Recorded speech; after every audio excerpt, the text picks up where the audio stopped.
Hola a todos, comenzamos la cuarta reunión. En este bloque y hasta el finalizar vamos a tratar exclusivamente escuelas epistemológicas. Es decir, vamos a ver primero la más común, la más usual, la que un porcentaje, el 90% por lo menos, de los que se dedican a la investigación de una u otra manera están involucrados, en completo en algunas partes de esta metodología, y unas metodologías alternativas muy interesantes y muy típicas de la actualidad. En primer lugar, vamos a ver el neopositivismo como parte del empirismo, también como parte de esta escuela muy amplia a Popper y luego a Kuhn. Saliendo del empirismo, vamos a considerar todo lo que es el retoricismo, un abuelo de pájaro, con aplicaciones lo más específicas posibles, y vamos a ver también a la teoría crítica y por último al enfoque tecnológico de las disciplinas de la administración, la contabilidad y muchas otras fuera del ámbito económico que en este momento nos interesan naturalmente. Bien, vamos a comenzar con la escuela neopositivista. Si me permiten, vamos a compartir pantalla. Y ahora vamos a ponerla en modo presentación. Vamos a usar algunos recursos del pizarrón. Muy bien. A continuación, lo que yo voy a hacer es presentar una serie de personajes neopositivistas muy característicos de esta corriente. El primero de ellos, Rudolf Carnap, quizá el que más influyó en esta corriente de pensamiento, relativamente no hace tanto, a fines del siglo pasado. Era originalmente un físico que dedicó toda su vida posterior a las cuestiones epistemológicas, metodologías y lógicas también. Las obras de él son muy conocidas. Vamos a ver ahora algunas de ellas en la próxima transparencia. Esta, la concepción científica del mundo, no es estrictamente un texto, una obra, un libro, sino un folleto en donde se difunde una visión científica del mundo, es decir, que los problemas hay que abordarlos desde el punto de vista científico, y no solamente para comprender cómo es el mundo, sino también como palanca para cambiarlo, para arreglar los problemas prácticos que se presentan. Es una defensa de la ciencia como mayor tipo de racionalidad posible y más jerárquica. Tiene un texto que no está traducido al español, pero lo puse porque todavía sigue siendo el texto más conocido y más profundo respecto de la fundamentación de la probabilidad, que se llama Logical Foundation of Probability, escrito en 1950, pero a pesar de eso mantiene toda su potencialidad. Y por último, el más conocido de todos a nivel de divulgación, Fundamentación Lógica de la Física. Es un libro, un texto no para físicos, sino para entender más allá de la física qué es la ciencia empírica. Otro individuo muy conocido es Moritz Schlick. Falleció muy tempranamente, en 1936, a manos de un estudiante insatisfecho por la calificación que le había dado en un examen. Ese pobre estudiante tenía algunas perturbaciones, seguramente porque al ir a reclamarle al Schlick lo encontró una escalinata y lo cuchilló. Así que, bueno, las clases virtuales tienen sus ventajas, si ustedes reclaman, lo diré de otra forma, pero no de esa. Hempel quizá es el más conocido de todos los neopositivistas a nivel de la literatura. Todavía se siguen dando cursos de metodología basándose fundamentalmente en obras de él, especialmente filosofía de la ciencia natural, y también tiene uno muy conocido, La explicación científica, y bueno, y tiene otras obras destacadas como esta. Otto Neurath es un sociólogo originalmente, pero muy conocido, más que conocido por dos cuestiones. La primera, que fue ministro de Economía en épocas de guerra y escribió un manual de economía que se llamaba La economía en tiempo de guerra, que es un ejemplo de los métodos y las políticas que hay que realizar cuando se está en esa situación tan especial. Pero además fue un gran difusor del empirismo, del neopositivismo y especialmente de la ciencia unificada, ¿no? Él creía de nuevo, como Carlos, como casi todos ellos, que la ciencia era la verdadera visión del mundo y la más profunda y la que nos iba a permitir cambiarla. Y entonces, como objetivo, aunque era irrealizable, era unificar toda la ciencia en base al mismo método que se proponían, y ir haciendo un solo cuerpo de resoluciones racionales a los problemas. Muy bien. El neopositivismo forma parte de una corriente mucho más amplia con la que a veces con algunas de sus versiones se confunde, que es la filosofía analítica. La filosofía analítica está compuesta por tres corrientes principales. La primera de Russell y Moore, que culmina a mitad de los años 1920, ya hace bastante, y que se destacó por un realismo y por oponerse a la filosofía especulativa. En la época de esta escuela, a principios del siglo XX, reinaban los filósofos especulativos tipo Hegel, que hablaban del absoluto, del desarrollo dialéctico del absoluto, de la identidad de objeto y sujeto, y todo era especulación extraordinaria, y para hoy, para quienes estamos en esa corriente, suena cosas realmente extrañas y hasta un poco estrafalarias. Russell y Moore oponen a eso que yo le digo, un realismo, un pluralismo ontológico, que hay pluralidad de entidades en el mundo. Pero no va mucho más allá de eso, sobre todo Russell se dedica a la lógica, con Heidegger que fundamentan la lógica, de lógica. Y luego tenemos el Círculo de Viena. Este sí que va de 1920 hasta la Segunda Guerra Mundial, en que comienza Inés a decaer. Y el Círculo de Viena se llama así porque se reunían en Viena en un seminario, muy modesto al principio, que tomó mucha dinámica a partir de la incorporación de Carnap, y en donde había un círculo que debatía los problemas de la ciencia, no solo de la física, y en donde iban abogados, iban sociólogos, como Neurath, de diferentes disciplinas, incluso a veces matemáticos, lógicos. Y el Círculo de Viena tenía como círculo de espejo, digamos así, en muchísimas partes de Europa, como Polonia, Finlandia, Alemania, había círculos semejantes que se debatía de cuestiones de lógica y de fundamento de la ciencia. El círculo de Viena se convierte en neopositivismo a partir de que se dispersan de Europa y generalmente van hacia Norteamérica, la mayoría Inglaterra, por cuestiones de la guerra, porque o bien eran judíos y eran perseguidos en Alemania o en lugares ocupados por los alemanes, o porque esa situación se les hacía intolerable y iban a lugares donde podían con mayor facilidad trabajar.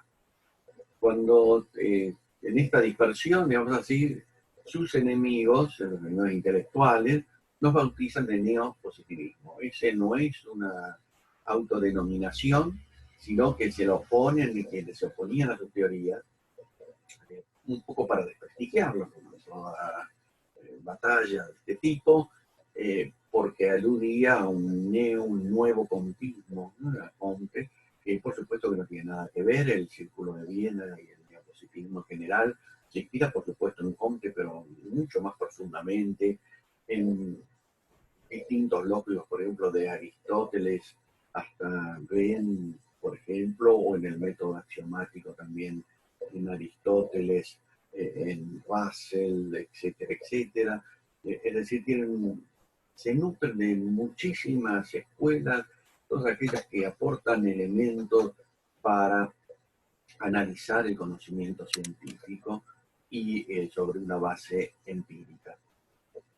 Nosotros estamos hablando de escuelas y lo ponemos, escribimos una de las tantas escuelas metodológicas, pero en realidad no hay que tomarlo al pie de la letra esta denominación. No es estrictamente una escuela, puesto que difieren muchísimo acerca de los principios y acerca de cómo resolver o qué es, por ejemplo, una noción metodológica como un término teórico u observación. No vamos a encontrar ni aproximadamente unanimidad de soluciones a los problemas metodológicos. La última escuela que es adscrita a la filosofía analítica es la que propiamente se llama filosofía analítica, de 1930 hasta fines de los 50, es una reivindicación del lenguaje común y del marco del sentido común para resolver los problemas. No tiene prácticamente interés para la fundamentación de la ciencia, así que no vamos a decir mucho más.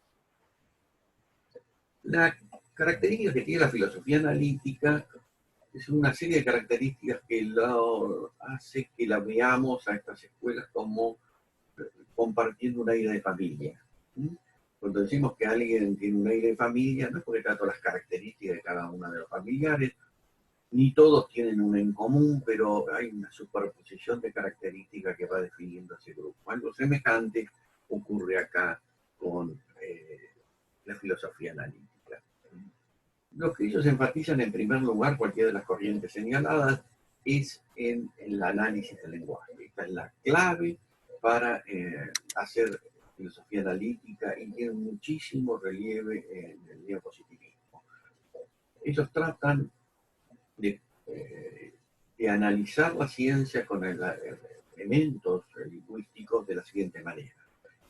Distinguen entre el lenguaje natural, que evoluciona naturalmente, el lenguaje común, el castellano, el inglés, el francés, etcétera, etcétera, y ven que el lenguaje científico tiene otra característica, es un lenguaje artificial. Como tiene un objetivo muy específico de comunicar las soluciones científicas a los problemas, tiene que estar diseñado especialmente con ese fin, y se inspira en el lenguaje matemático.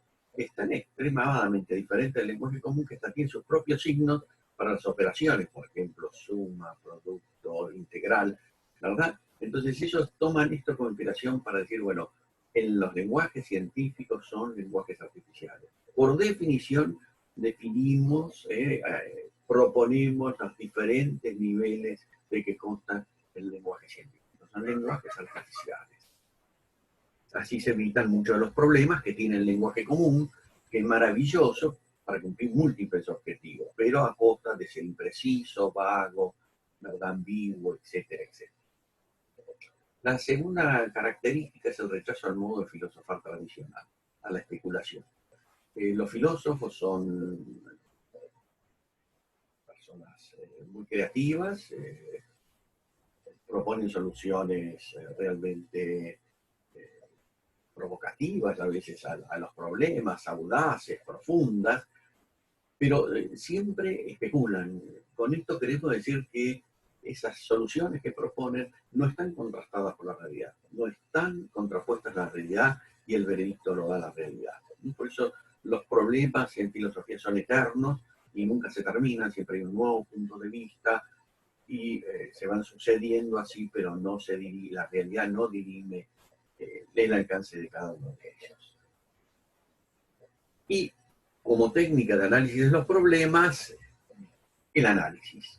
Y el análisis que se basa fundamentalmente en herramientas lógicas y de herramientas lingüísticas y el conocimiento empírico para resolver los problemas que presenta la ciencia y para proponer el método con el cual actúa.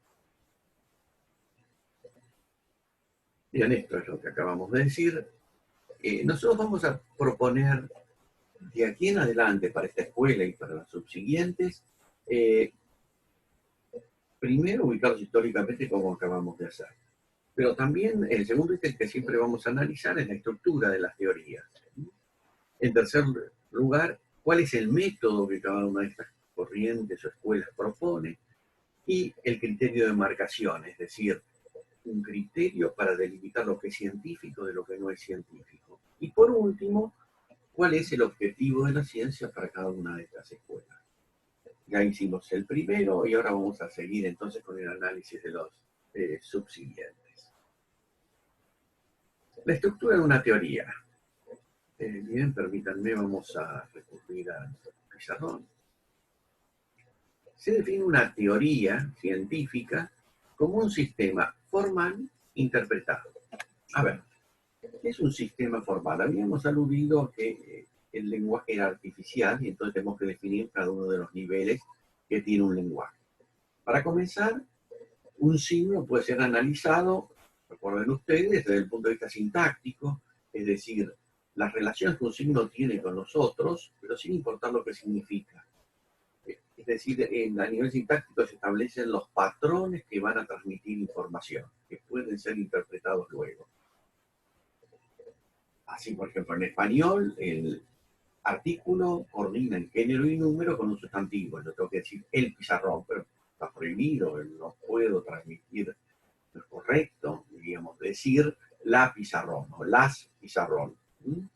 Bueno, ese tipo de análisis son los análisis sintácticos, que parecen muy tontos, pero son muy importantes porque uno puede atrapar la noción de deducción lógica, de razonamiento, desde un punto de vista puramente sintáctico. Entonces, la ciencia son sistemas formales. Un sistema formal, ¿cómo queda definido? Bueno, primero tengo que tener conceptos, términos. Pues voy a dividir los términos en dos subconjuntos. Uno que voy a llamar primitivos y otros definidos. Los primitivos son aquel conjunto de términos de los cuales parto, que no defino, lo relaciono en todo caso con la realidad, y en base a ellos defino todo el resto de términos que uno necesite. Así, por ejemplo, ahora vino a la cabeza la famosa axiomatización de Euclides, y él parte de nociones primitivas como punto, ¿verdad? Y define en base a punto como sucesión unidimensional de puntos a la recta. La recta es un término definido, punto es un concepto no definido. Y de la misma manera, los enunciados que están compuestos por conceptos y que luego interpretados van a ser verdaderos o falsos, van a reflejar o no la realidad, lo divido en dos subconjuntos. El primero de ellos son aquellos que no tienen fundamento, en el sentido de que no se deduce de nadie más y por eso se llaman principios. Principios de la contabilidad, de la administración, de la física, de la economía, etcétera, etcétera. De ellos, con ayuda de la lógica, deduzco todo el resto de los enunciados de los sistemas. Entonces, la recomendación del neopositivismo es: olvídese los significados, las teorías vienen algunas del lenguaje común, perturban los significados, nuestros prejuicios, nuestros intereses. Entonces, trabajemos más en las matemáticas, con una estructura formal, no importa cómo van a quedar interpretados los conceptos después. Pero ahora definamos los términos primitivos, si necesitamos introduzcamos los definidos, los axiomas, procedamos a obtener los teoremas, y luego sí intentemos dar una interpretación para ver cómo lo vinculamos con el mundo y si ese sistema formal es interesante o no. Pero así vamos a saber exactamente qué sale y qué no sale del sistema, acerca de qué dictamina el sistema y acerca de qué no puede dictaminar, porque esos principios no son lo suficientemente fuertes para hablar acerca de esa cuestión. Es muy común presentar los sistemas así. Por ejemplo, veamos ahora dos sistemas. Vamos a pasar a los sistemas por ejemplo, en macroeconomía, el modelo de Harrod-Domar. Entonces acá tenemos una serie de identidades a partir de las cuales uno obtiene términos definidos. Por ejemplo, el término K lo definimos como la sumatoria de I sub T, de I mayúscula, y esta T recostada significa que tenemos un teorema.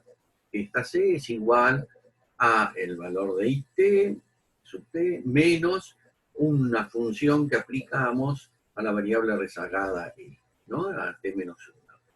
Y así vamos sacando teoremas, consecuencias, con la ayuda solamente de la lógica a partir de estos axiomas.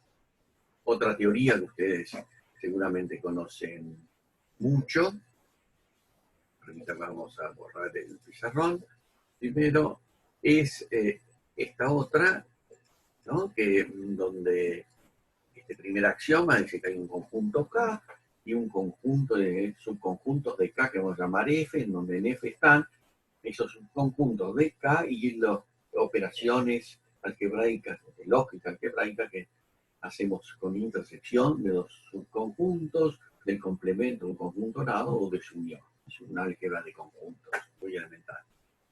Y acá decimos que para cualquier subconjunto perteneciente a F, naturalmente, estamos asociados a una función P que le da un valor 0 o mayor a cualquier subconjunto.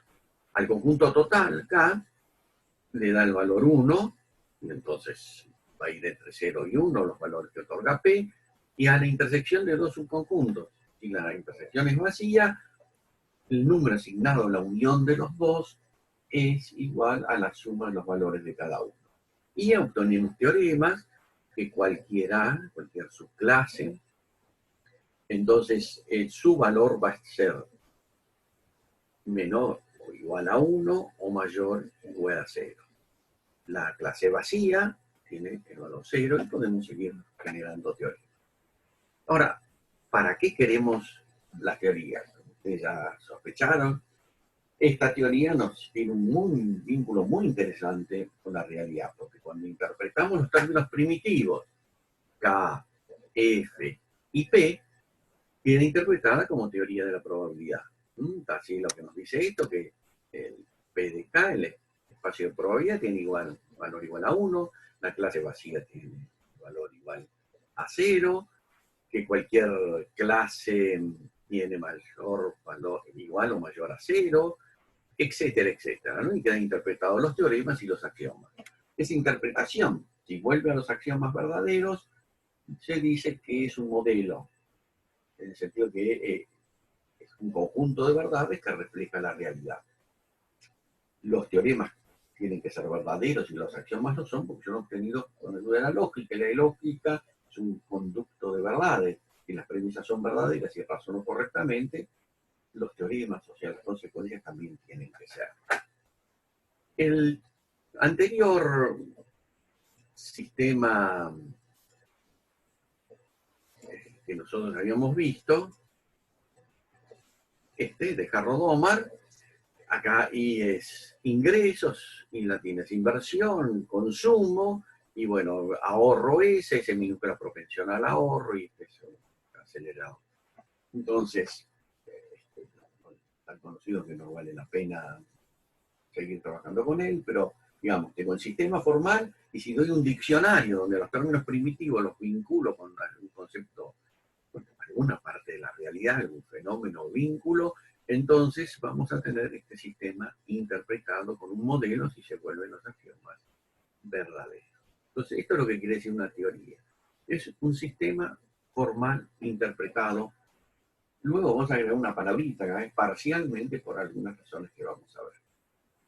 Bien, no basta tener un modelo, no basta tener, un sistema formal que tenga un modelo, porque, por ejemplo, acá puedo decir que K es un conjunto de moléculas de un gen, y F es cualquier subclase, el conjunto de todas las subclases de moléculas de ese gen, y molécula no es observable. Y entonces, ni los axiomas ni los teoremas necesariamente se van a relacionar con observables. ¿Y por qué es importante que un modelo finalmente me refiera a una teoría observable?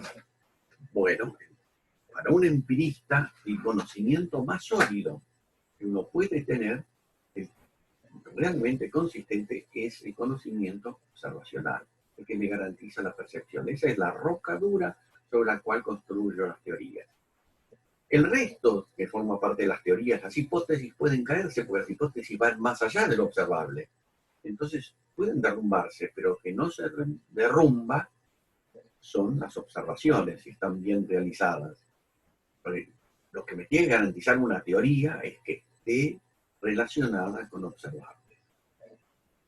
Esto que estoy diciendo es análogo a las clasificaciones usuales que se hacen de las teorías, de que constan de leyes teóricas, que son, por ejemplo, los principios, Las hipótesis son muy abstractas y también están en el nivel bajo de una teoría, leyes observacionales, que son compilaciones, digamos así, de observables del tipo todos los cuervos son negros, que son muy sólidas, las más sólidas de todas, pero digamos, la fiabilidad, digamos, pagan el precio de esa fiabilidad por una no explicación. Para decir por qué todos los cuervos son negros, tengo que ir al nivel teórico. Entonces, ¿cómo dar significado a las leyes teóricas y a los conceptos teóricos que forman parte de una teoría? Entonces, lo que hace el neopositivismo es proponer reglas de correspondencia. Es decir, afirmar que, dado un concepto,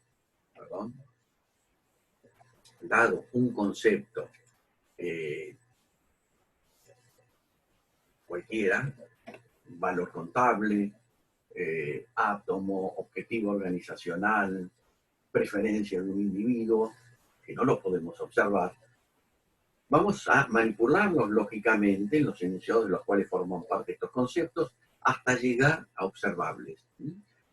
Así de gen, o de una parte de un gen, poder manipular sacando deducciones hasta coordinarlo con el color de una pluma. ¿Verdad? Temperatura como agitación molecular, deduzco y voy obteniendo cada vez deducciones más cerca de la base observacional hasta llegar a la expansión de la columna de mercurio en un capilar de un tubo de vidrio. Entonces, relaciono conceptos sumamente abstractos con observacionales. Bien.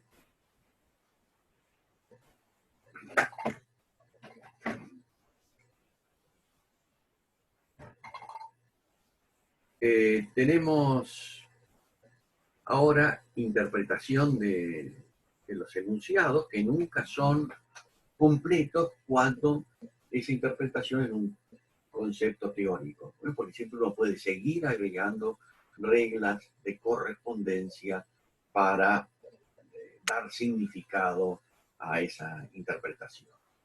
Bien. Lo observacional con un papel crucial, ¿verdad?, en el neopositivismo. Pero fijémonos que, sin embargo, nunca pudieron satisfacer una definición sólida de noción observacional. Por ejemplo, muchos decían, observables son aquellos cuerpos de tamaño medio del universo que uno puede manipular, una tiza, un borrador, el mouse de una computadora, un reloj pulsera. Esos pueden ser considerados como observables, reloj pulsera, mouse. Por eso el fisicalismo viene de ahí, objetos físicos manipulables. Otros decían, no, de ninguna manera, son ciertas cualidades que se presentan en la percepción, en los fenómenos perceptivos, y de ahí viene el fenomenalismo. O bien algunos, como el operacionalismo, decía, un concepto queda definido observacionalmente, es una observacional, si puedo realizar una operación de medición de ese concepto. Por ejemplo, peso, lo pongo en una balanza de platillos, y entonces la noción de peso, en la medida que puedo hacer esa operación de medición de su masa, tiene contenido observacional. En fin, y estas son tres muy representativas, hubo más, pero nunca se pusieron de acuerdo. Esa fue la primera cuestión que fue horadando los cimientos del neopositivismo. Su noción más importante, la que depende de todas las demás, esa base firme, irrefutable, inmodificable, una roca, eso no resultó ser así. Bien. ¿Cuál es el método que proponen los neopositivistas? El neopositivismo, primero, fijemos esta idea. Si estamos hablando de método, lo que estamos pensando es cuál es el procedimiento para seleccionar un enunciado, ¿verdad? Ya no como científico, sino para retenerlo provisoriamente hasta que tenga más conocimiento, y ese conocimiento quizá me cambie mi decisión. ¿Por qué sostengo, digo que forma parte de la ciencia si formara, todos los cuervos son negros? Que tengo evidencia a su favor. La evidencia son enunciados observacionales. Y entonces tengo lo más firme que apoya a ese enunciado en cierta medida. Pues mientras no tenga una contraevidencia, voy a retenerlo. El método de la ciencia, entonces, es relacionar enunciados con observados. Es decir, puede verse el método con esta analogía. Yo creo cada vez más en todos los cuervos son negros en la misma medida que confirmo esa creencia o la aumento cuanto más evidencia a favor tengo, cuanto más cuervos observo en diferentes regiones, en diferentes edades, etcétera, etcétera. Entonces, hay una analogía entre los enunciados de creencia y los enunciados de probabilidad, porque también la probabilidad de un enunciado aumenta cuanto más datos, observaciones tengo a favor, ¿verdad?, de una propiedad. Entonces, ser negro respecto a los cuervos es más probable cuanto más observaciones acerca de cuervos que han resultado negros tenga.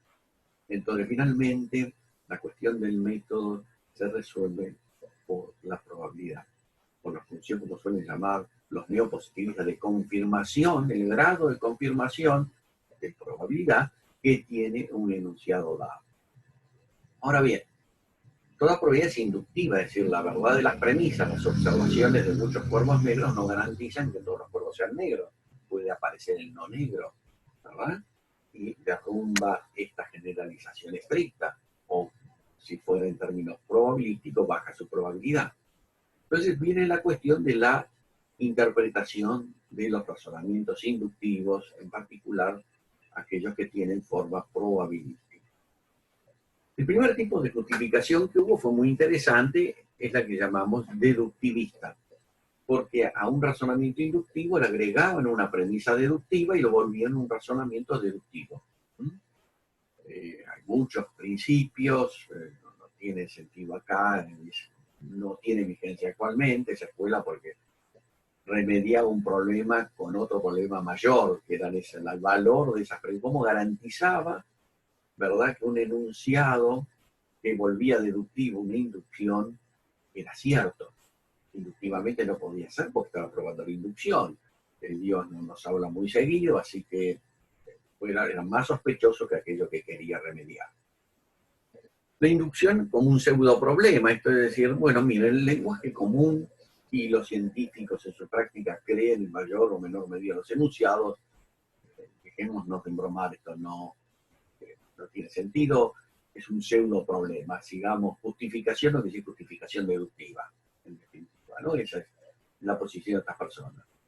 Hay que entender justificación de la manera que lo entienden las personas de sentido común, no lo entienden los científicos. ¿Cuál es? Bueno, ahí es harina de otro total, que nunca quedó clara, por supuesto. Y la justificación analítica, una de las cuales ustedes conocen mucho, que es la empírica, como frecuencia relativa, o bien hay otra que no entiende una razón entre frecuencia relativa entre clases, y el número de veces que aparece en una clase, como lo llevo a otra, a la población, sino como relación entre enunciados y relaciones de implicación parcial.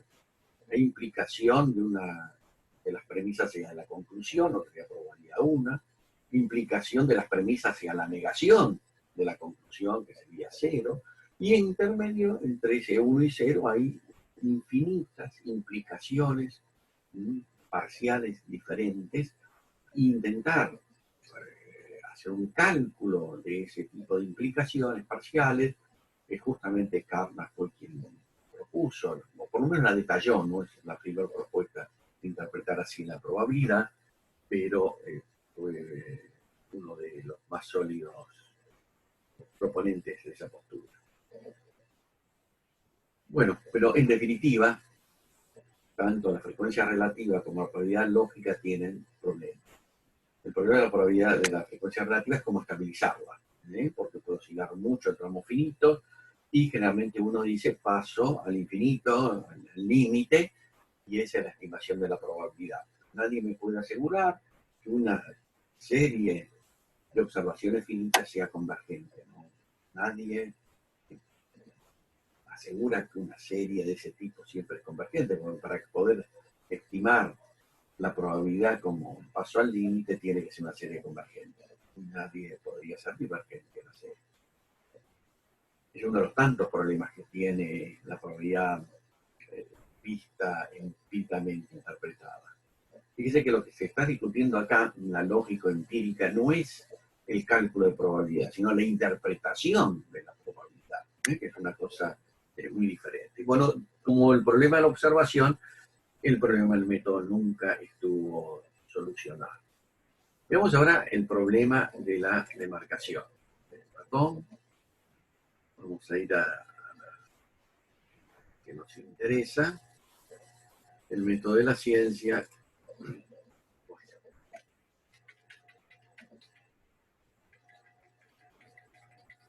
Entonces estamos diciendo que el criterio de demarcación lo que nos asegura es cuando un enunciado es científico, no el valor que tiene. Eso lo selecciono por el método, si lo retengo o no lo retengo, como verdadero, probable, confirmable, lo que fuera. Pero el criterio de demarcación me dice, ¿esto es científico o no es científico? Dios es omnipotente, no puede ser una frase científica, no puedo contrastarla, entonces directamente el criterio de demarcación la tendría que dejar afuera. En esto también el neopositivismo fue muy desgraciado porque todas sus caracterizaciones, que fueron muchísimas, tuvieron defectos. Por ejemplo, el primer intento es decir, un enunciado, como todos los cuervos son negros, es científico si lo puedo deducir de un conjunto de observaciones. Bien, pero se ve enseguida que esto es imposible porque los conjuntos de observaciones son finitos y es indeterminado el número de cuervos al cual alude, todos los cuervos son negros. Pero no puedo un conjunto de observaciones finitas deducir un conjunto indeterminado de individuos que tienen tal coloración. Y así fueron complicando, pero siempre, ¿verdad? Tuvo defectos y el criterio de marcación tampoco nunca lo pudieron establecer. Un criterio empírico para distinguir los enunciados científicos, verdaderos, falsos, confirmables o disconfirmados, que los distinguían de los no científicos.